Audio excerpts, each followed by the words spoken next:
Are you familiar with FBI Special Agents Kyle Seraphin? I'm familiar with the name. Is that yes? I'm familiar with the name. Familiar with the name. Let's bring in Kyle Seraphin. He's the FBI whistleblower who helped expose government censorship of our First Amendment rights. Now, we only have this memo because a recently suspended FBI agent called Kyle Seraphin brought it to the public. And we're grateful that he did. Kyle, thank you so much for joining us tonight. He's the host of something that strangely is called the Kyle Seraphin Show. Kyle Seraphin, I can't thank you enough for speaking out. I knew you guys were out there, and I knew it was just a matter of time, but you got a lot of guts putting your face and your name to this. You're doing a service on behalf of the American people, and from the bottom of my cracked and broken heart sometimes, thank you very much. Take a look behind the curtain with a real whistleblower and American patriot. Prepare to embrace the uncomfortable truth because this program has no time for comforting lies. Here is civil liberties enthusiast, Second Amendment defender, and recovering FBI agent Kyle Seraphin. Well, hello, my friends. Welcome to the Kyle Seraphin Show. Today is Tuesday. It's March 19th. I appreciate your patience. Yeah, man, we had some tech stuff going on, huh? Couldn't get this thing to start on Rumble. Didn't want to go. Had to start in safe mode. Had to reboot all the programs. No particular reason why. And every time I tried to do an edit, it would shut it down. Well, we'll just take that as God wanted me to take a little breather. So today we're going to be talking about this country being lit. And we're talking specifically about a novel concept in human history that people had the right to life, liberty, the pursuit of happiness, to own property. That they could speak as they wanted, that they could worship as they wanted, that they could defend themselves as they saw fit. That's sort of what this was all about. That's what this American experiment was. That's the American dream. And then we got to this year. Last 10 years or so, we've been slowly eroding this thing at a rate that is kind of impressive. We've got federal judges that are trying to cut into your ability to speak, to worship. You've got the judiciary and the DOJ kind of collaborating. We're locking people up for thought crime. It's pretty wild. It's a wild time. There's a reason why they're coming for your guns. And coming for your guns is about trying to eliminate the ability to do the other things that come first. Let's get started with the sponsor, friends of ours that have been keeping the show going, and then we're going to get deep into this thing. So we'll start off with my friends over at Patriot Coolers. If you would also like to travel the country the way that I have and bring your hot or cold tumbler with you, go to patriotcoolers.com. I carry this thing in my little sling bag. It actually fits in a little cup holder that I've got on the side of it. Keeps my coffee going. Doesn't let it spill. Hot or cold beverages stay hot or cold. That's a big deal. Helped me when I was on surveillance. I used to bring them with me doing that while I worked for the FBI, going back to 2017. Good company. patriotcoolers.com. The promo code is Kyle, K-Y-L-E, just my name. That'll save you 10%. You'll get free shipping if you spend $50 or more. Here's what the best thing to do is. Go in and pick out 2 of the tumblers. Get yourself an alternative top because they make 2 different types of tops. One of them is a snap top, and the other one is a tourney top. It allows you to put a straw in. I'm a fan of both of those. Once you've done that, you'll clear that $50 threshold. You'll get the free shipping. You'll get maximum value out of your order. You go to patriotcoolers.com using that promo code Kyle. Get yourself one of these things. Travel to multiple states. Start keeping track of where they are, just like I do. And I think I'm up to about 24 states. I'll have to go do a count again, but I've been doing it for quite a bit. Folks, we had some challenges, tech challenges, but that's not going to slow us down. We're going to get started right now. And let's talk about free speech, because that's the fundamental first freedom. If you can't express yourself, then we're in bad, bad times. And even the journalists these days, and I use that term in air quotes, the so-called journalists whose job depends on the ability to speak and freely express themselves are now the ones that are fighting against free speech and being able to express yourself. How ridiculous is this time? I guess we were made for a time such as this. I guess we have all lasted this long. So here's a little article on CNN.com. It's under their business section, I believe. I don't know why. And it's Oliver Darcy. I put a picture of Oliver Darcy on purpose. He's actually sitting right underneath the article's title. The title is Radicalized by the Right. Elon Musk puts his conspiratorial thinking on display for the world to see. You guys are going to get a taste of how conspiratorial he is. What he believes is that you should be able to just speak the things that you believe, whether they're palatable to others or not. Now, Oliver Darcy is a weak man with a weak face and weak shoulders. That's why I put a picture on there. And he's defending, or he is backing up, or he is re-reporting on Don Lemon, another weak man with a weak face, with weak ideas and an inability to articulate things. Don Lemon is sitting on the screen right now as well. Here's the article. Elon Musk is showing the world how radicalized he's become. The billionaire, one of the most consequential figures to walk the earth, spent another weekend swimming in the right-wing fever swamps of X, formerly known as Twitter, a bad habit that was apparent when his interview on Don Lemon was released Monday. Oh, my dear gosh. The contentious interview. Musk equated moderating dangerous and appalling hate speech to quote-unquote censorship, bashing the press for legitimate reporting, assailed DEI programs without supporting evidence, skewered advertisers who fled the X platform last year, and gave credence to the racist replacement theory, among other things. Well, look, guys, there's more to this article, and we can get in a little bit further. But if you pay attention, you know that they're gaslighting you. The replacement theory was actually something that was not coined by the political right. It was actually that was stated by the political left. Anybody that's been listening to Dan Bongino, which is most of you or many of you, this is something that has been said in their own words. The New York Times has reported on this. The idea that if they can't get the voters to stand up and do the thing that they want them to do, this being the political left, then they'll just replace us. And they'll just get people to show up from other places, and they'll give them free things. They'll buy their votes. So replacement theory is certainly not racist. I mean, the left is racist. I guess there's that. But you don't need to assail DEI programs without supporting evidence. The evidence should be that there is some intrinsic value, that there's some sort of upgrade that we're getting simply because of the color of the skin or the sexual orientation or preference. That's not what diversity is. That doesn't mean those people think any differently. It doesn't mean they're bringing anything to the equation that is of value. So it's actually on them. The burden of proof should be on those who are arguing for these programs. Simply the way people look has nothing to do with the capabilities. It's the opposite of meritocracy. It's the opposite of the American dream. The American dream being that you can do the things that you want to do. You can pursue them to the best of your abilities. And if they are, in fact, not objectionable to those around you, that the marketplace of ideas will favor what you're into. When you have to start pushing it and you need the government to come in, and the government has to force things down your throat that do not have value, that there's no transactional benefit to the person on the other side, when they have to weigh in on the scales, then we know it's self-evident.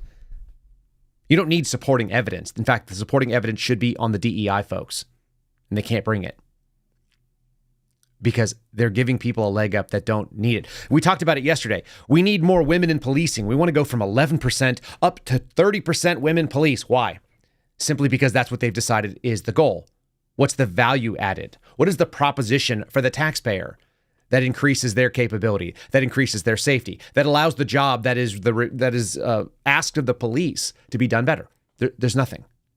Like having someone look like you is maybe the most shallow and un-American thing that we should ask for. But this is what this guy's talking about. And the idea that hate speech or dangerous speech, that's the only speech the First Amendment was designed to protect. The thumbnail for today's show, which you guys saw probably a bunch of times as we were trying to get this thing booted up, it's a picture of those at the Constitutional Convention. It's a bunch of guys wearing powdered wigs. I'm not sure specifically who is sort of depicted in there. But what's interesting is the joke is real. The real joke is we're going to let these people say anything they want. That's actually part of the joke because they're not letting people say whatever they want. You have a right to that. That's what the founders actually embraced. They said that your right is God-given. It originates from the God of nature and the laws of nature, that human beings are allowed to express themselves. That's what they're saying. And then we're going to give them guns. Hence, this country's going to be lit. I've got a closing remark and a closing joke about this. However, the political left actually used to know that defending this type of speech, hateful speech, inflammatory speech, is critical, because when you let the government come in and decide what is and what is not an appropriate type of speech, then all things are negotiable. You absolutely cannot have the government weigh in. It has to remain agnostic. And that's what we've seen happen in the last couple of years, is the government has ripped off the veil, not just in the blind sort of sphere where we're supposed to have justice. It's actually looking for outcomes, but it's also trying to decide what is good and what is bad speech. And we had a Supreme Court justice yesterday in oral arguments while asking questions in the Missouri v. Biden case, wondering, well, aren't you inconveniencing the government? The government only exists for one reason. The government exists to serve the people through the consent and the will of the people. That's the only reason it's supposed to be around. It's truly remarkable that someone who has sworn to protect and defend the Constitution, who is theoretically supposed to be an impartial mediator, is worried about the rights of the government. The government has no rights. The government only exists in so much as it does what it is designed to do. And that is exactly what our Declaration of Independence said, that when you start pushing that envelope and you cross over the boundaries into tyranny, then you are no longer legitimate. And it's not just an opportunity, but it's actually a duty to get rid of you. Our government is fast approaching this kind of stupidity. I don't understand why. I don't understand if these people just don't know or if they're evil. There's a little mix of both, probably. There's a lot of people that have no idea.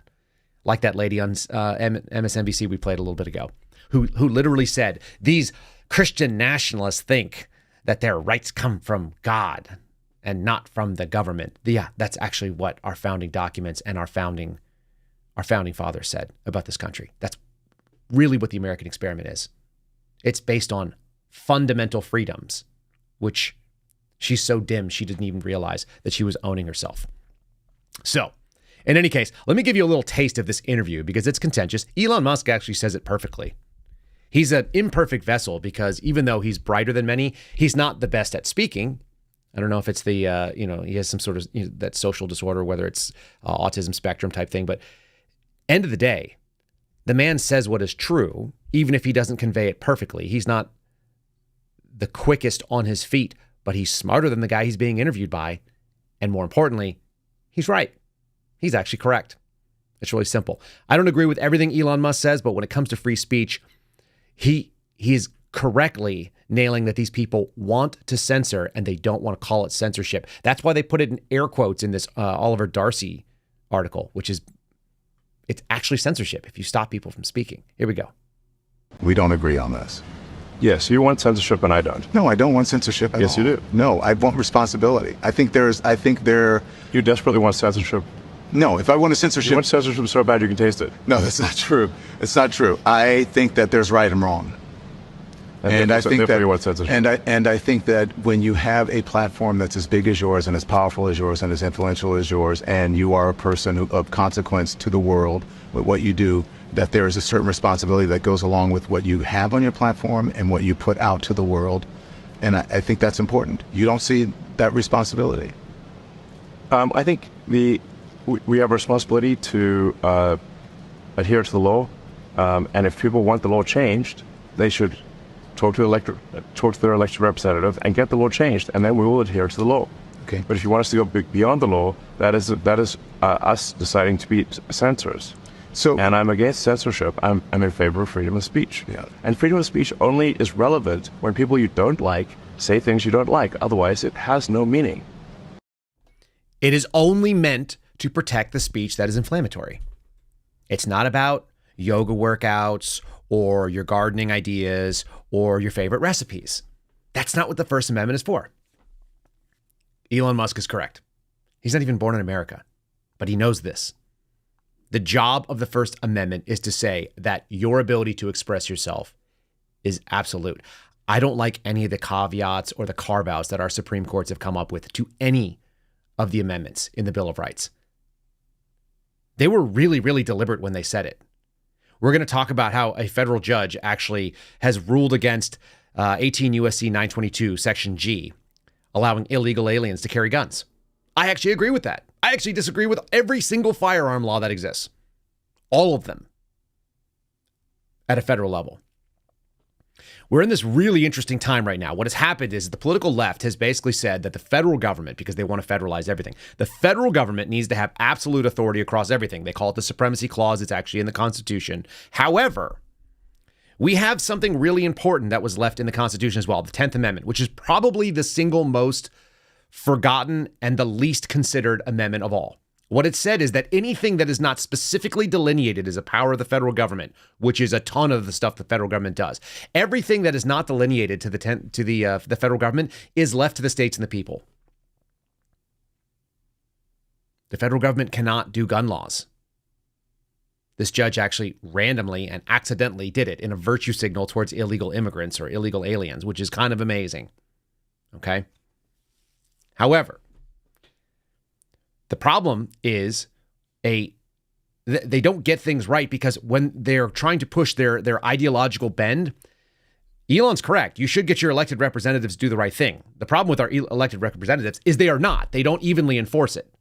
They don't evenly play the game. And we're seeing that right now with what happens to Peter Navarro. Now, a member of the Trump cabinet is actually going to go to prison for failing to comply with a subpoena with the January 6th committee. You know, the same committee that said, we took down all these interviews and then we deleted them because it might have been embarrassing to us. This very one-sided, ridiculous group of people. This is the same elected body that also held Eric Holder in contempt. You didn't see him go to jail. He didn't go to prison for it. Meanwhile, we've got this story about Navarro. I did 2 from CNN, I got 2 from CBS, and I've got a little bit more. We'll go to Fox and Newsmax as well. I got a bunch here stuff to cover, so keep staying with us. Ex-aide Peter Navarro heads to prison after historic contempt prosecution. Remember when I told you to be watching out for these things like historic, novel, first of its kind? All of these things are bad. We've had plenty of history, and if this has not happened before, and it hasn't, then you know we're making bad new territory.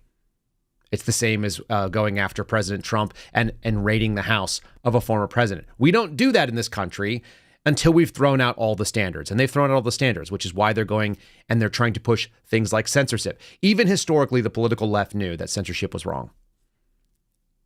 They may not have agreed with the certain people, but if you're going to let the government, which needs to remain agnostic, if you're going to let that government step up and decide what is right and wrong, what is good and bad, what speech is allowed and what speech is not, which, by the way, is an express violation of our First Amendment liberties. Our liberties pre-existed. The First Amendment says what it is. They can make no law abridging it. The end. And therefore, the court should not be able to rule on any law because nothing can abridge what your ability is to speak and express yourself, to petition your government, to gather, to assemble. It's just part of what I talked about when I was up in Lewiston. It's so scary to me to think that this government has lost the thread of what its actual purpose is, but it did. And they're taking Peter Navarro to jail for it. He was sentenced to 4 months in prison for refusal to comply with a subpoena to the House Select Committee that investigated January 6th. My issue is not that they're sending someone like this to jail. My issue is that they never do that, and that it's not what happens in these situations. If you don't normally send people to jail, if they don't normally get sent to a federal prison because they don't comply with the subpoena, then they shouldn't get sent for this case. They're simply doing it because he's a representative and a proxy of Trump, and they want to normalize sending people from Trump's orbit and Trump himself into federal prison. And they want to bankrupt him as well. Says his conviction is a rare example of a member of Trump's inner circle being held to account. You got to love CNN weighing in on it. He's being held to account by the criminal justice system. Really? Throw Eric Holder in. I'm fairly certain that Jim Jordan also disobeyed a subpoena. We don't see those people being held. It's specifically his association with Donald Trump. Dangerous and scary. It's historic, and it'll be the future. It will be to future White House aides who get subpoenaed. That's what this former White House counsel says, representing Navarro as one of the defense attorneys. Yeah, it changes the game. When you normalize something that has never been normal in American history, it's incredibly dangerous. What you're saying is that the co-equal branches of government, we're talking about an executive agency turning around and going after someone from the executive side because the legislative branch has determined it to be so. There's no due process in that. That's nonsense. Like, all of this is craziness. It's crazy that we are not doing it fairly. That's the problem. Fundamental fairness is lacking. And that's what people are starting to see. We're going to talk about, Joe Rogan's even seeing this. The people on the political left, if you ride anywhere, people who don't like Trump, I tweeted this the other day and it got people really hot about it, but it's factual. Not everybody in this country loves a Donald Trump. It's just, they don't. But even the ones that don't can look around and go like, you know what? They might be crossing the line here. This is a little bit too much. You don't have to like the guy to think that he should be treated fairly. They're arguing for better treatment of people that have done horrific things and come into this country illegally and done horrific things. They would rather see that person treated more fairly than someone who was a former president who's made hundreds of people jobs and lots of money for lots of people. It's unbelievable. It's truly unbelievable that we've lived to be in a time such as this. But we have. We absolutely have. So what are they doing? They're mad at Trump. They're mad at Trump. It doesn't matter what he does, whatever he says. They're going to go after his people. They're going to go after Navarro. That's already happened. They're going to call him racist. That has to happen. So here's one. This is a so-called loyalty test. Listen to this. They got upset about him talking about Jews. Yeah, that's right. His comments on Jews have raised outrage. Here it is. It's a loyalty test. His discussion of Jewish people. Well, it's pretty basic. What he said is that if you vote for Democrats and you're a Jewish person, the Democrats hate Israel. That seems to be the case. They hate their religion. Now, we're talking about religious Jews, not ethnic Jews, which was a distinction that I think is really important. We covered that with Ron Paulman the other day. Observant Jews. If you believe in a religion, like any religion, actually, I can't think of any religion that actually the tenets of it are going to be compatible with what modern today's Democrats are involved in. Simply their position on abortion is enough, but there's plenty others. Their idea that they want to mutilate and destroy kids, gender ideology, all this kind of goofiness. It's goofy right up until the point when it starts getting really dangerous and they want to imprison you for calling it hate speech. So what did Trump say? He said, I think they actually hate Israel. They hate Israel. The Democratic Party does. Any Jewish person that votes for, this is a quote, any Jewish person that votes for Democrats hates their religion. They hate everything about Israel. And they should be ashamed of themselves because Israel will be destroyed based on the way that it's working. We're seeing this. We actually covered that protest right out in front of the State of the Union. I'm not saying these people know what the hell they're talking about. I'm just saying it's incredible. And the other piece of it is that they hate all religions. It's not just Jews. They hate Catholics too. He had this little comment, which got Aaron Rupar very upset. He rage tweeted about 30 quotes and 30 clips of Donald Trump. Check this one out. Frankly, and what's happening with the Catholics? The Catholics are under siege. Any Catholic that votes for this numbskull is crazy because you are being persecuted. Now I'm being persecuted, I think, more than anybody, but who the hell knows? You know. Fact check true. Fact check true. Going back to February of last year. If you're Catholic, if you're Jewish, if you're Christian, if you believe that there is a higher power than our federal government, like a God, then that's who they don't like. Why? Because you believe that your rights come from God. That's the attack on Christian nationalism. That's the attack on religion in general. Right now, that's what's happening. What we are seeing is a fear and a basic rejection of hundreds of years, maybe like 2,000 years worth of history in Western society, which is to say that we are all under God. We can't even say the Pledge of Allegiance anymore in a lot of places. I was in Lewiston, Idaho, and they actually said that as they started the meeting. Fantastic stuff. They actually did the Pledge of Allegiance. One nation under God, right? The nation under God. God being the top. If you're a Democrat, you can't take that right now. If you're a religious person of any flavor and you vote Democrat, I don't know where, either you don't know or you're not religious. You're actually making it up. Either one. You can't, those are incompatible ideas at this point. They hate fundamental freedoms. They hate religion in general. And so now they have to, call out Donald Trump because he's saying that if you're a Democrat, then you can't be Jewish or that they hate you. Well, it's true. Just look at their actions. Take them at their word. There's no reason otherwise. And the pushback is saying that Joe Biden has been a lifelong Catholic. As many of you guys know, newsflash, there's a lot of people that attribute that claim to be part of a religious movement and refuse to actually abide by those principles. Being Catholic is not saying that you went to Mass. Being Catholic is following the tenets of Catholicism. Being a Christian is following the teachings of Jesus Christ. The early Christians didn't call themselves Christians, by the way. They called themselves followers of the way. The way was the things that were told, the way that you got to heaven. They had to follow the orders that were out there. Love your neighbor as yourself. The new commandments and the old commandments. Show me where they're doing that. Show me where Democrats are doing that and able to actually make a consistency between the two. You can't love abortion and say that it's fine to kill babies and then also say that you're holding on to these tenets of Catholicism. They're incompatible, fundamentally incompatible. It's weird times indeed. But people get it. This country is full of fair-minded people. Even people that don't like the guy, don't like Donald Trump, don't like religion. They understand that coming for this is dangerous. And like I said, the people in the middle are getting radicalized because what's happened is the Overton window, which is the amount of things, that's the space that we're allowed to discuss certain things. It has moved so radically far to the left that all the people that used to be on the center left or even on the moderate left, they're now on the right. They're left over there with us. We're in the far fringe. We're getting pulled into this weird space where you can't even talk about things that were normal a few years ago. And comedians don't like it. Public figures that are just reasonable and folks that have enough money to just say whatever it is that they need to say, Elon Musk types. I don't think Elon Musk is right wing. I think he's actually on the left. So is Joe Rogan. And yet, here he is. He's recognizing it. It doesn't matter where you go. It's a problem because fairness is the issue. As long as people are treated fairly, when we see people treated even-handedly, then we're okay with people getting their just desserts.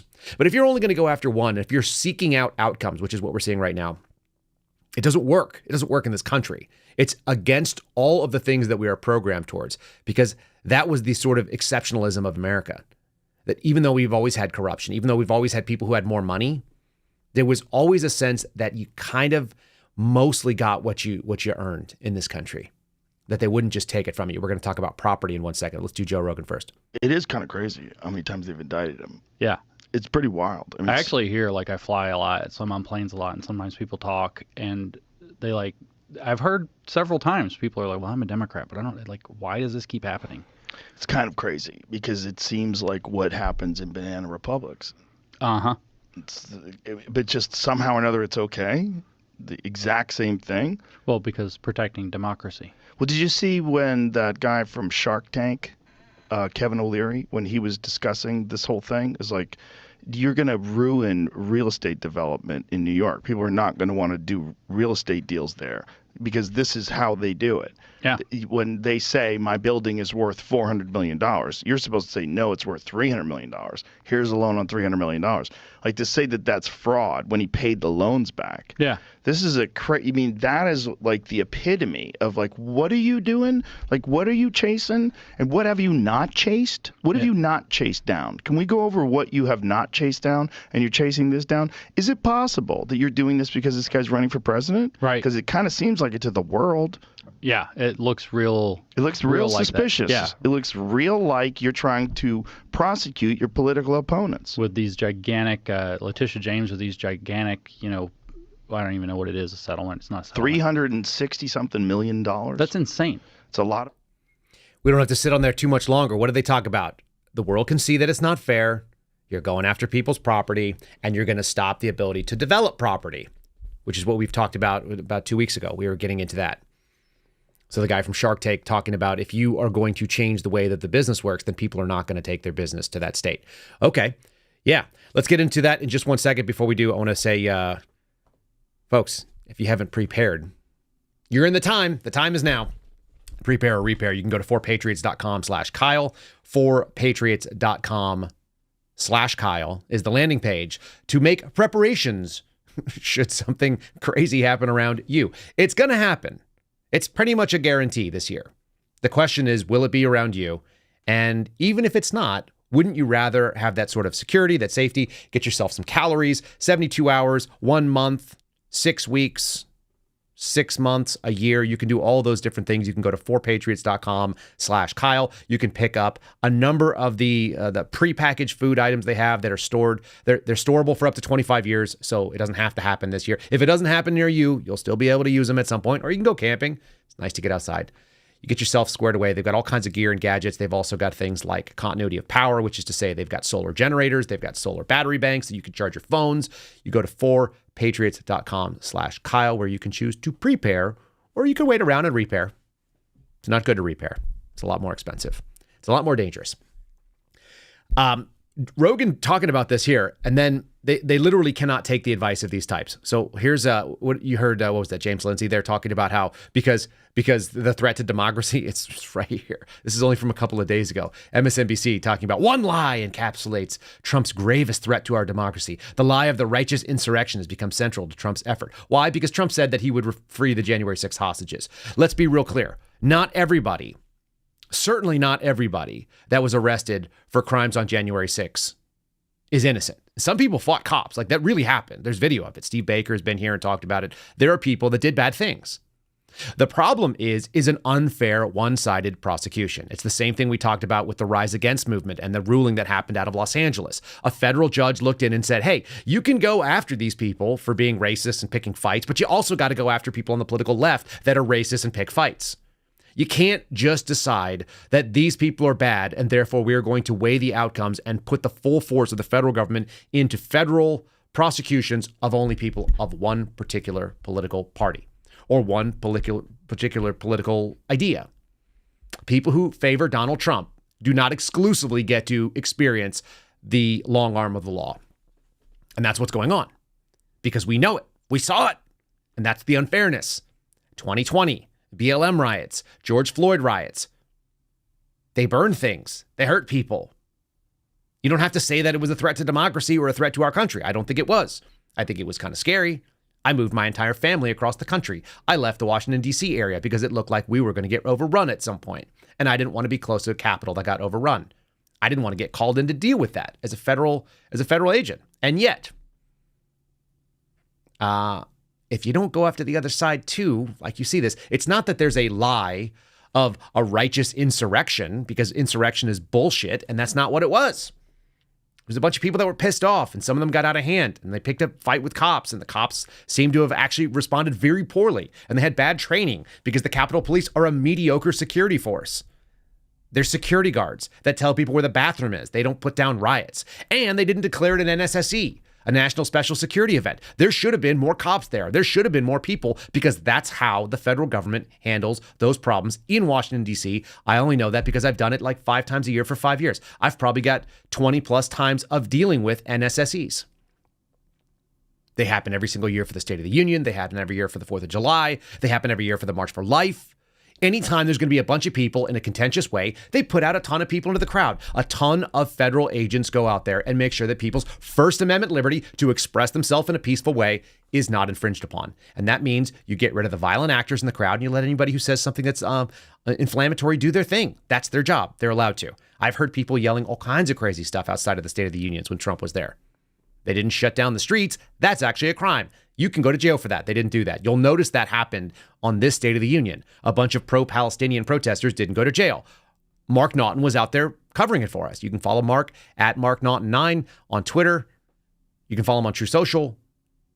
We're doing our reporting. We're showing you what the truth is. The truth is they were not run after. In the meantime, you've got this MSNBC article, a guy named Paul Waldman, an author and a commentator, saying that replacing history with a lie is not easy. He's literally lying right there. To convince millions of people that the Confederacy was a noble cause or the Holocaust never happened requires an extraordinary effort. This is the illusory truth effect. Unfortunately, the illusory truth is that there was no insurrection on January 6th. It was a riot for a couple hours, and then people went home. And nobody tried to take over the government. Meanwhile, you've got these idiots on the political left, commentators and opinion pieces and so on, coming from MSNBC and CNN and so on, that are saying the righteous lie of the insurrection has become central to Trump's effort to return to the White House. Number one, Trump was actually pushed into handling January 6th as part of his campaign. He actually got pushed into saying that. It's the right thing to do. It's the one good thing that Trump will actually take on new ideas when he is pushed appropriately. He's also said that he's going to weigh in on abortion. which may be a loser, but it's morally righteous. So who cares? It's better to go down that way. It's better to do the right thing for the right reasons. America can see it. People who are fair can see it. They know that you're doing the right thing when you do it correctly. They know that you're lying and you're doing the wrong thing when you're MSNBC. They're talking about spreading the lie that convicted January criminals are not who they are, that they're members of violent groups. Yes, well, here's the thing. Groups are not violent unless they engage in violence on a regular basis, if they get together and do violence. And even having a group of people that have occasionally done violence does not equal a crime. You can join a group and not be criminally charged. I mean, we haven't rounded up every single person that claims membership to MS-13. We still have to prove the individual crime.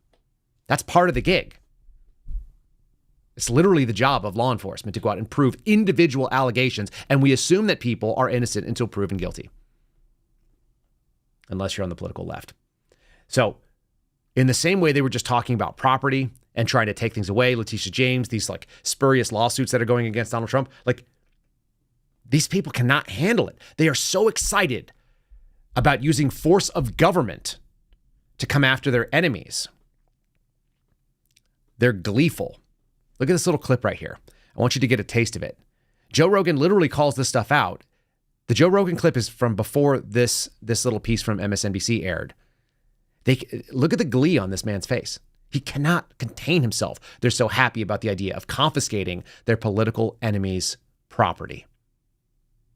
It's a scenario New York Attorney General Tish James saw coming, and she has been absolutely clear on what she's prepared to do if and when Trump comes up empty. If he does not have funds to pay off the judgment, then we will seek, judgment enforcement mechanisms in court, and we will ask the judge to seize his assets. We are prepared to make sure that the judgment is paid to New Yorkers. And yes, I look at 40 Wall Street each and every day. I look at 40 Wall Street every day. Boom. Yeah, that's what journalists say. Boom. They say, boom, we're going to go get it. Why do they look at 40 Wall Street? If you're listening and you're not watching, what you saw there was that it says in big letters, the Trump building. That's the Trump building. It's not his most valuable property. There are others that are worth more that he has a bigger stake in, but it's got his name on it. And that's what it's about. It's about defaming and devaluing his existence, his brand, because he's a real estate guy. So they want to take the Trump building in New York symbolically. That's what they want. They want to come after him. CNN did the same coverage. This is similar coverage. Again, same story that Joe Rogan is talking about. People can see this. Their audience, their sort of base really loves this sort of thing because it's vindictive and cruel. They want to see our government weaponized. But people that are in the middle, which I still believe is the overwhelming majority of Americans. There are people on the right, there are people on the left, and then there are people that just want to be left alone. And most Americans, historically, want to be left alone. That includes veterans who have a lot of capabilities. They weren't political when they joined. They didn't want to be political. They'd still rather not be political. And then you have these idiots that are just, they're jeering demons. They're ghouls. They're trying to pick over a corpse. They're trying to kill somebody and then ravage the dead flesh. They want to take this guy apart at every single level. And they're fine with doing it while he's still alive, too. He hasn't even been convicted of a lot of this stuff.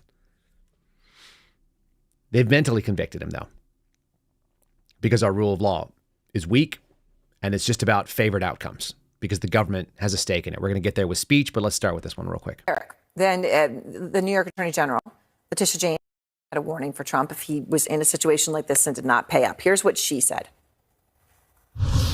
We are prepared to make sure that the judgment is paid to New Yorkers.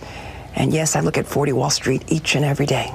If he does not have funds to pay off the judgment, then we will seek, judgment enforcement mechanisms in court. And we will ask the judge to seize his assets. Okay, here we are. We'll ask the judge to seize his assets. I look at 40 Wall Street every day. The day that this all comes due is Monday. 40 Wall Street is one of his most valuable properties in New York at $270 million estimated. And you can go down all of the others that he owns part of, and you can see all the prices there. $160 million, $175, $500. in part in some of these. So what happens now? I mean, do you just suddenly say, okay, couldn't get the bond, couldn't get the backing, the court doesn't go my way, so suddenly I'm selling a $500 million building in 5 days? Right. Well, this is what the conundrum that he is in. If he does not post this by Monday, he can still appeal, of course. It's just that this verdict will be enforced immediately on Monday, as you just showed there with Tish James saying she's prepared to go to court and do this. Literally seize the building Exactly. Yes, Tish James. I know I played that clip. They played the same clip of her. I wanted you to hear it twice on purpose. 2 different takes. They love it. They can't get enough of it. That's when the government doesn't represent the people. She said that the New Yorkers are going to get the judgment that there was no victim in these crimes. These are civil violations that mean nothing. And they asked for this exorbitant amount of money. Why? Because they want to bankrupt a political opponent so he can't get into the office. So he's so distracted by his money problems, which, by the way, if anybody took this kind of money from any of us, we'd be ruined forever. It's far beyond anything that would happen for like some low-level fraud where nobody lost money. The banks already said they gained money. And it's not happening. As Rogan stated, who do they overlook in this type of prosecution? Are they going after everybody that's overvalued an asset, that claimed one thing that wasn't, that a bank said the other thing and the banks made money? There's no victim here. There's just an outcome. There's a preferred outcome. And that is the fundamental problem. The government does not get to have preferred outcomes. Unfortunately, the government is represented by people who are elected, and those people who are elected when they're on the political left are happy to use the tools of the government, the power of the government, to serve their ends. And her end is removing Donald Trump. She campaigned on it. She is doing it. There's no reason to doubt her. She said her own words. We should believe her. That's just how it works. This is a big issue because we've got people on the federal bench doing the same thing. They're involved in the same sort of insanity. How on earth are we having this article here coming in from Fox? Justice Ketanji Brown Jackson. I always heard it Jackson Brown, but whatever. This woman with hyphenated last names who doesn't know what a woman is. You'll remember her that. This is the character from her confirmation. She didn't understand the difference. She says something about the First Amendment. She's concerned that the First Amendment is going to hamstring the government. No shit. That's the entire purpose of the government's leash, known as the Bill of Rights. The first 10 amendments are supposed to hamstring the government. They are stumbling blocks. They are impassable objects that you are not allowed to infringe upon. You cannot abridge. They can pass no law respecting. These are not questions. These are absolutes. The Supreme Court having a confusion about whether or not the government can go in and change law to respect or not respect certain types of speech is absurd. And the fact that we have someone sitting in the Supreme Court just tells you how far we've fallen as a country, that we've let this fool in. I can't tell if she's dumb, because she might be. Some of the questions are pretty dumb. Or if she's so ideologically captured that she is just happy to be this disingenuous person. It says in a debate on Monday at the Supreme Court challenging the Biden administration's alleged coordination with big tech. By the way, it's not alleged. They did. The receipts are there. To censor certain messages, one justice raised eyebrows in her comment about the government's relationship with the First Amendment. The government's relationship with the First Amendment is very simple. Congress may make no law, which means that nobody can actually enforce a law. The executive cannot enforce something about it.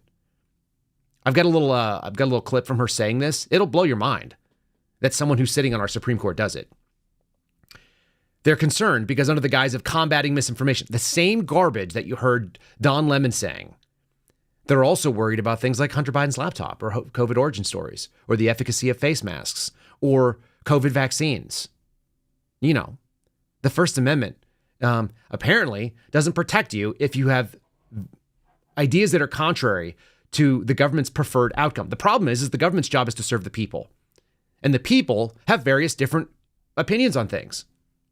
So its only job is to play referee and say, listen, you cannot stop someone else from speaking. Let me play this video quick of Ketanji Brown here. It's wild. It's wild that we live in a time where this is actually going on in our Supreme Court, that these arguments are being made. And I'm seeing you in the chat saying that she's not dumb. I don't think she's dumb either. I think she's doing something incredibly evil. And I also think that she's a first order thinker, because the minute that changes over, is that what they want? They want people to basically bat the power of the government like a tennis ball back and forth over a net, and whoever's holding power just goes after the others. Like, that's beyond Banana Republic stuff. That's the scariest thing possible, because the United States government is not a lightly wielded tool. It's like the ring of power. No political party should hold it. It should be thrown into the fire. We're kind of heading there anyway, aren't we? Here we go. Justice Jackson? So my biggest concern is that your view has the First Amendment hamstringing the government in significant ways in the most important time periods.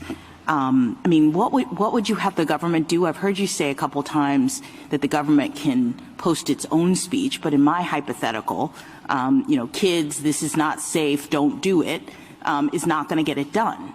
And so I guess some might say that the government actually has a duty to take steps to protect the citizens of this country, and you seem to be suggesting that that duty cannot manifest itself in the government encouraging or even pressuring platforms to take down harmful information. So can you help me? Because I'm really worried about that, because you've got the First Amendment operating in an environment of threatening circumstances from the government's perspective, and you're saying that the government can't interact with the source of those problems. And Your Honor, I understand that instinct, and I guess what I tell you is Justice Jackson? So my... Yeah. So that's the issue. The government's being hamstringed. I mean, it has a duty. Its duty is to stay the hell out of it and let people have a debate and let states handle it, because it's not expressly listed. There is no authority for the federal government to handle our basic health and human services. And there's no reason for it to be there in the education department either. There's a lot of government that shouldn't exist based on the 10th Amendment. Those powers are left to the states, and they didn't give them up. They didn't surrender them, nor can they, according to the Constitution. So those should remain where they are. And the ability to speak is not the government's purview at all. The government has no standing. I'm shocked that these are the things that are being discussed, but they are, and we have to know them. So it's not just about this. Like, what on earth would she think that the government would have? They're going to be hamstringed? It's literally the purpose is to hamstring the government.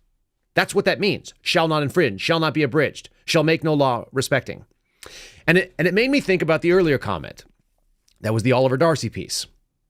That they're concerned. There's no evidence that DEI is a problem. Isn't there, though? I mean, it seems like there's some evidence. I'm going to show you one of those pieces of evidence right now.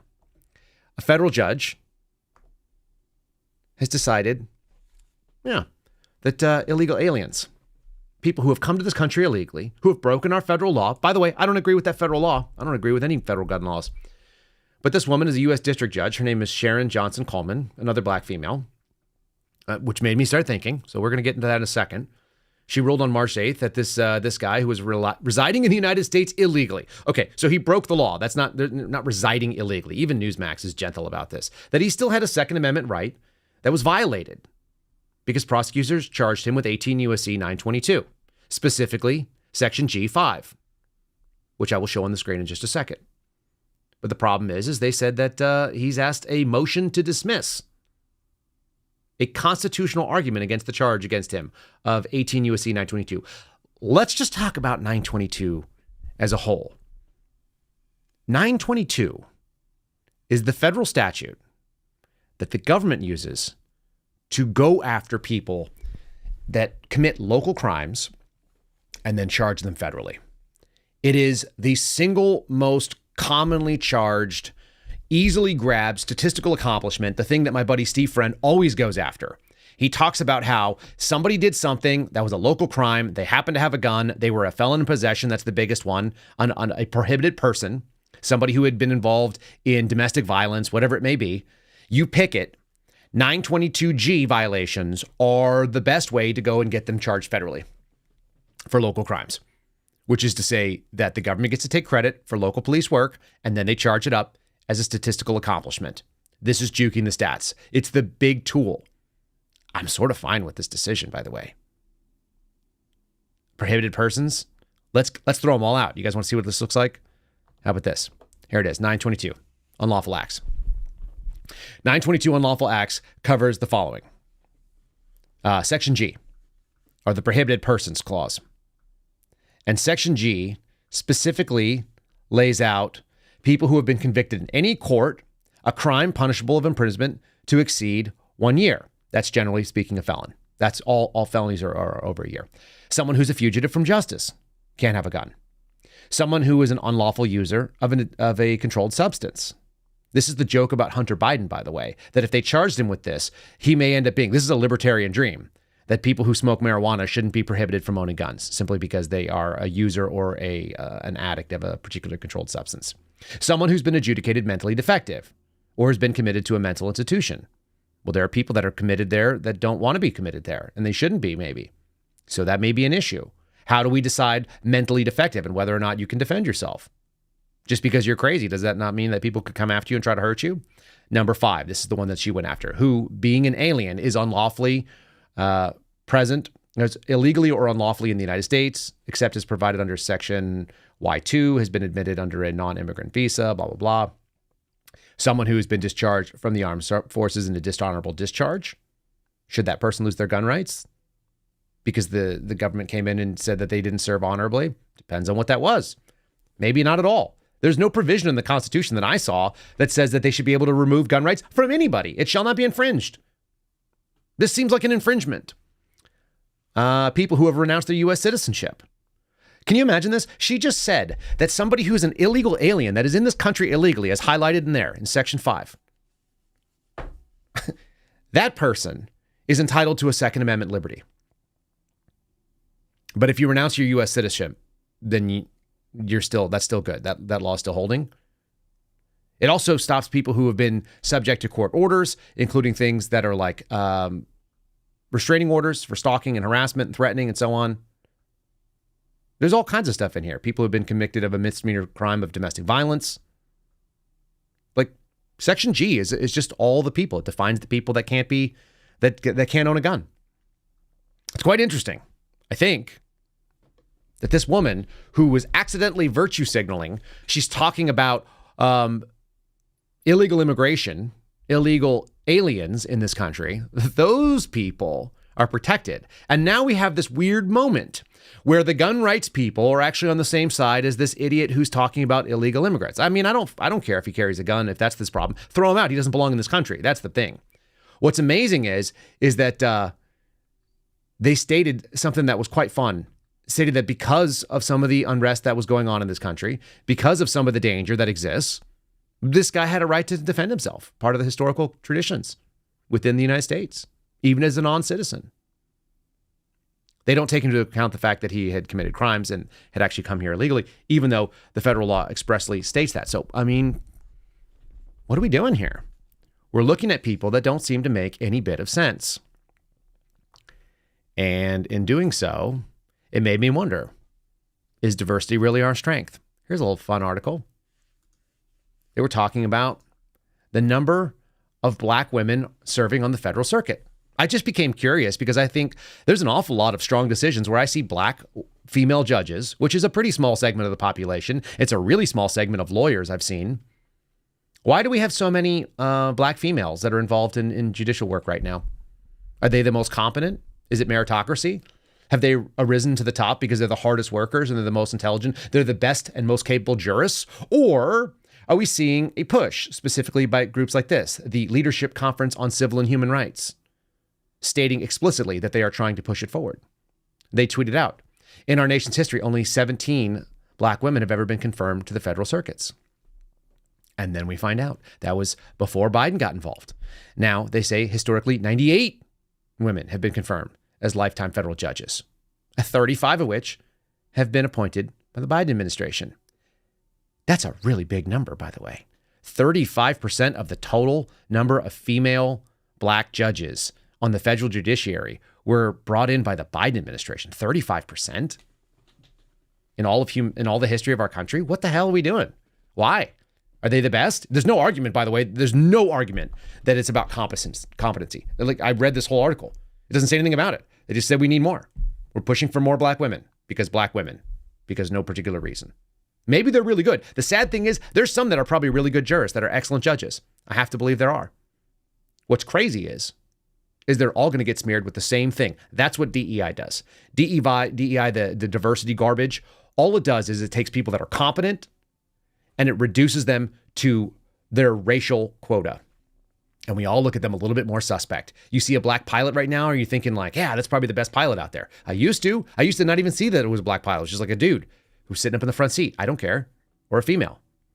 Now you're wondering like, oh my God, did someone cut the corners on this one so they could get more people in? Did they cut the corner so that they could get a racial quota? It devalues those who are excellent. I think back to my my FBI Academy class. And it's really simple. I had, let me think if there were more. There were at least 2 black guys that were in my class that I can think of. 2 come to mind. One was 25 years old. His former job was that he was an unarmed security guard who locked up the gates at the Detroit Zoo. He had 3 years worth of work experience. He had a garbage degree and a garbage thing from a weak school. He had no experience that was of value. And he was useless. He was dumb. He is now a supervisor in the counterterrorism division because that's what the FBI is recruiting. The other, Raphael, was an absolute stud. He was physically a stud. He was good looking. He was smart. He was likable. He was a good leader. As memory serves, he was a Marine. He was a former cop. He'd been on SWAT teams. He was incredibly capable. He was a discerning thinker when he was faced with tactical problems, when he was faced with legal problems, and he excelled. And I would go anywhere with that guy and do whatever he wanted. He left the FBI before I did because he looked at it and he thought it was garbage.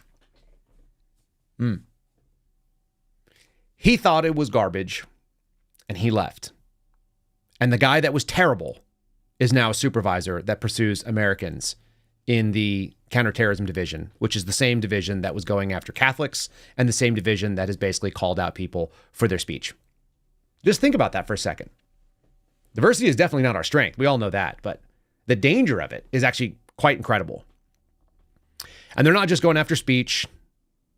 They're not just going after property of people like Donald Trump. They're actually going after regular people's property. Anybody that has a little bit of things, if they have enough to own a second home to be able to earn an income, you're starting to see, this has been going on for a while, but we're starting to see those negative outcomes hit regular people that don't have tons of money. They just have one additional property, or maybe they just have a single property that's nice. This story came up. 2 different stories here. One's post-millennial. One of them is from, what is this group? Business Insider. Okay, the top story, what you're seeing. Deadbeat tenants. This is coming from Jonathan Cho and Ari Hoffman, writing for Post-Millennial, but Jonathan Cho has a really good Twitter handle. It's Cho Show. You guys should check him out. I'll play a little bit of his video in a second. Deadbeat tenants owe landlord thousands as Washington courts struggle with eviction backlog. Well, are they really struggling? Yeah, there's no law protecting the landlord. Justice delayed is justice denied is the quotation here. A landlord in an upscale resident, I'm going to let you actually hear it from his own words. There's a guy who looks like he's a Sikh, desirable neighborhood. That's the basic story. Then he gets this dude in, this Korean national, by the way, who's not even American. Yet another one of these people that's not American, that's not from here, who shouldn't have any right to be able to do this kind of stuff. The guy just stopped paying rent to the tune of thousands and thousands of dollars. And Singh is paying, through the nose, the utilities. He's maintaining all of the expenses. He's taken on all the liabilities of this property. And this dude is just hanging out. And the courts are protecting the wrong people. They're not protecting the people that are owed a duty. The second thing was a couple in New York bought a $2 million home only to find a squatter rolled in there, claimed that they wrote a lease, and then the police actually arrested the woman who owns the home. I'm going to play you the quick video clips here. It's kind of outrageous. It's kind of enraging, but you got to know that these are happening. It's making it so that owning property is actually going to be a real liability. So you don't do it. They're trying to discourage you from the fundamental liberties of this country. Neighborhood is amazing. Woodridge is one of Bellevue's most desirable neighborhoods. Good schools. It's easy access to downtown. Many homes have stunning views of Lake Washington and routinely sell for millions of dollars. I bought it 2 years back. Jaskaran Singh owns this one as a rental property. He's got a new car. He has a new car parked inside also. And he thought saying Kim, along with his wife and kids, were going to be ideal tenants. He lied for everything.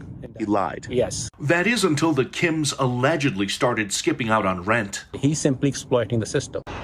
Singh turned to the city for help and even tried mediation. There's no law to protect the landlord. But when that didn't work, he started the eviction process that's now been dragging on for months. It's not a justice. Justice delayed, it's justice denied. One of the main issues causing the delays, King County courts are behind on at least 600 eviction cases.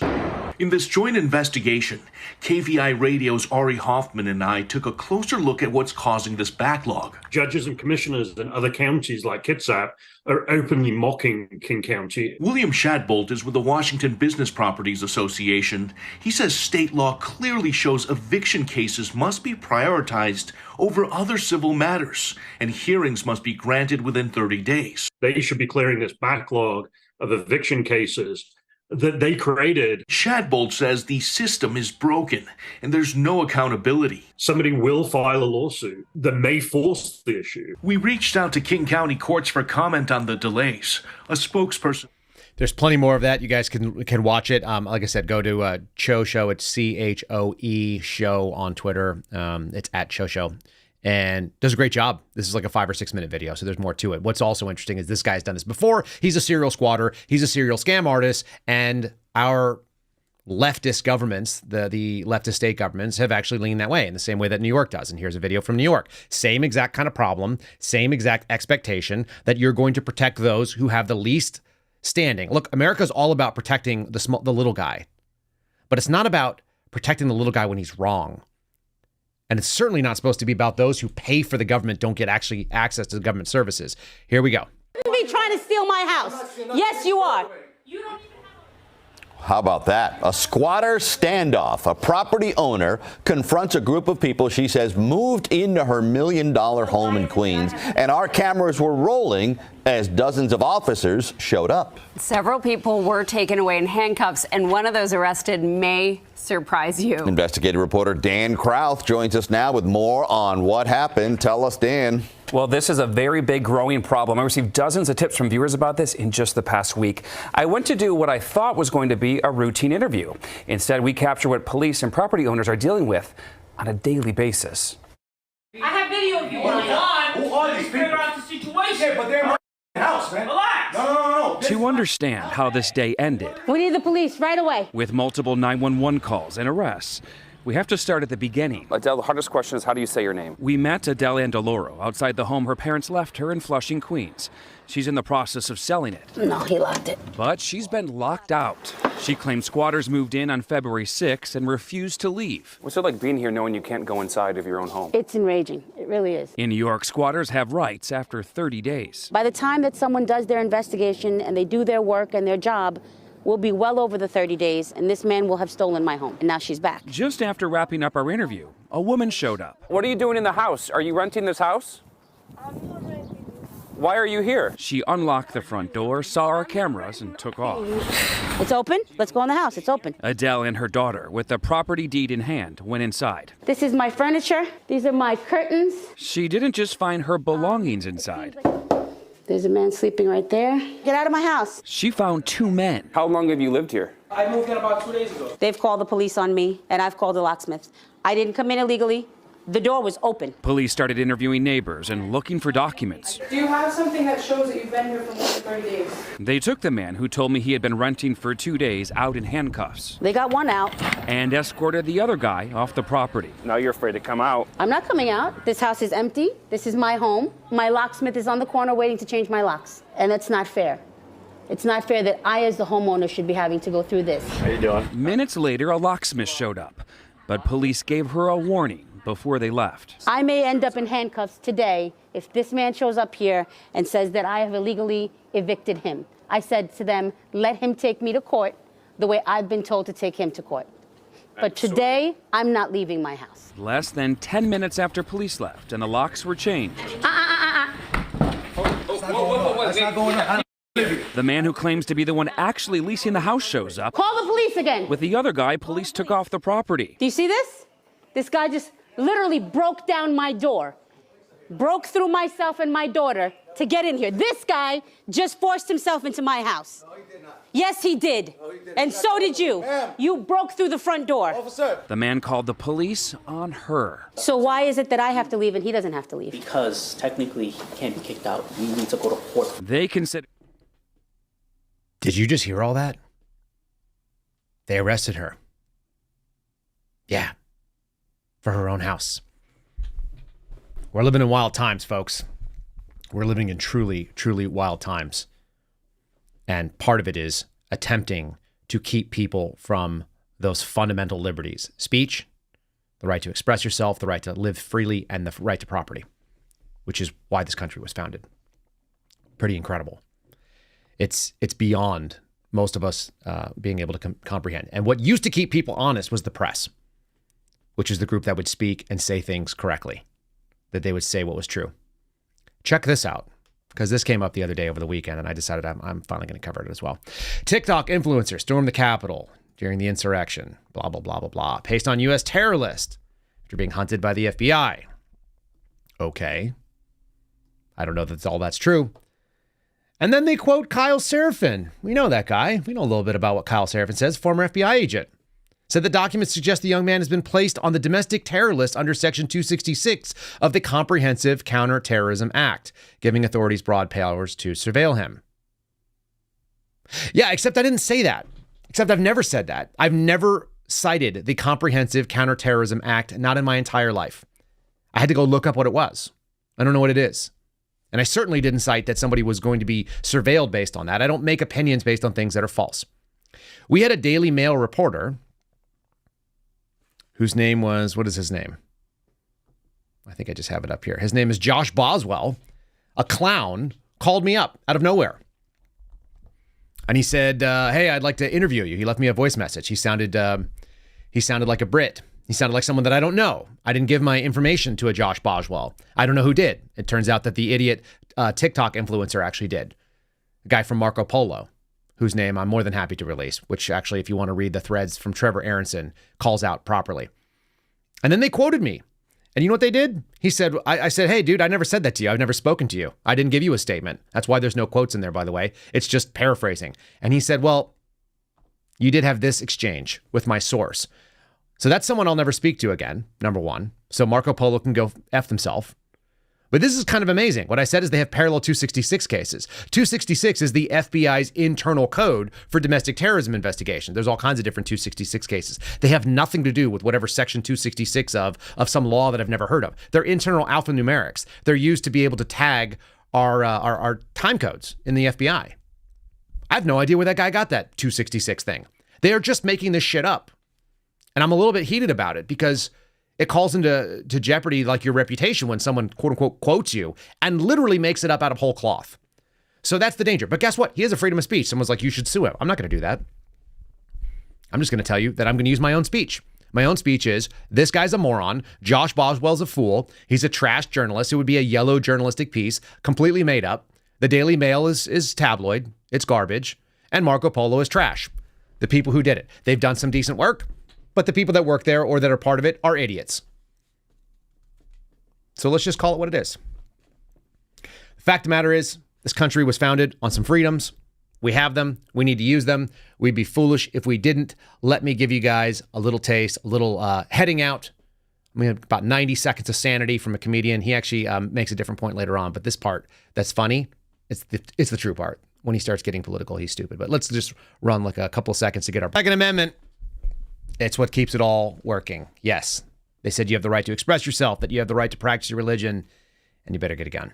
So if you don't, get yourself started, get figured out. That's what's American. There's nothing more American about that, and I won't live in places that don't let you be an American and own things. I want to say thanks to my friends over at Catholic Vote. Speaking of the First Amendment, here you guys go. Go to CatholicVote.org, get the loop. You guys can check out all kinds of useful information. They will send you fantastic news. They have a great news aggregator site. CatholicVote.org/loop is where you can go read it, or you can just punch yourself in there. Get the email every day. It is the right move. And you can follow them on social media at Catholic Vote. At Catholic Vote, I got one of my clips from Trump talking about Catholics on there.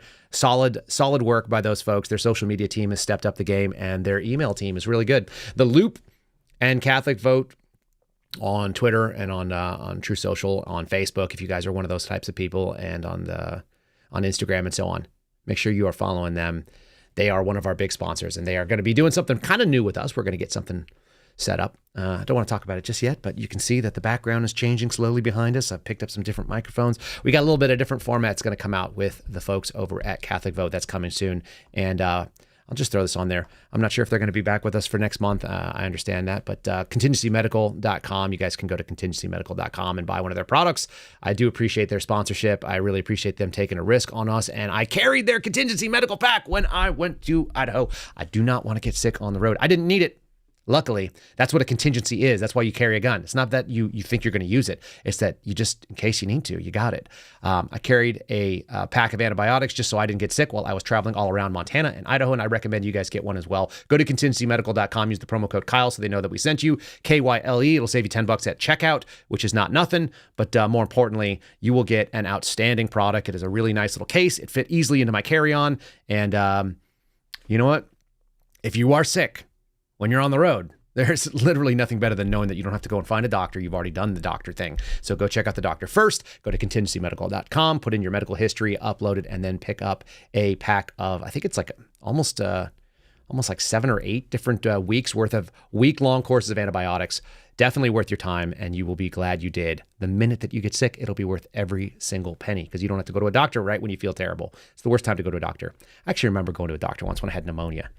My mom's in the chat right now, so that's kind of funny. I had pneumonia, and I had to crawl in to the doctor's office, and she told me I was being dramatic. And then the doctor was like, "Yeah, that's not walking pneumonia. Like, you have legit pneumonia. Like, you're going to need penicillin right now." I took a double shot right in the butt cheeks.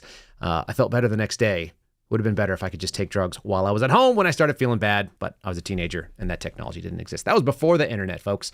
Anyhow, fun stories. Let's do a quick review, a 5-star review. We really appreciate all of you guys for watching the show. This is why we do it. And this one is from Loretta Bloom, aka Lori. And she said, "I love your podcast, 5 stars. I find your podcast to be very interesting. I also enjoy the fact that it's not always about politics." Well, that's true. "And then you have a wide variety of guests on your show. I feel like I learned something from listening to your podcast, so thank you for that." That's Lori Bloomer, aka Loretta Bloom, on Apple from Palm City, Florida. Thanks for signing it like that too, Lori. I really appreciate that, and I appreciate the 5-star review. I'm glad that you guys enjoyed the guests while I was gone. We'll do it again soon. I've got some additional guests that I've lined up, and there's going to be some interesting content. We've got one with an IRS agent coming up soon, so you guys are going to learn a little bit about money laundering and about the politicization of the IRS when it's doing the right thing. You'll learn that 87,000 agents number is actually made up and nonsensical, so I think you guys will appreciate that. And guys, hang in there. Get yourself a gun. Protect your liberties. This is what our country is about. Just hold the line. We don't have to panic. We can laugh about it a little bit. They won't come for you nearly as hard when they know what's going on. But be aware. We got to keep educating ourselves. Otherwise, we will get taken over by these loonies that have just lost the thread of America. And anyway, I will see you guys again tomorrow. God bless you. Be safe. We'll see you soon. Thanks for listening to The Kyle Seraphin Show, streamed live weekdays on rumble.com/Kyle Seraphin. Follow Kyle on Twitter, Truth Social, and Instagram @Kyle Seraphin.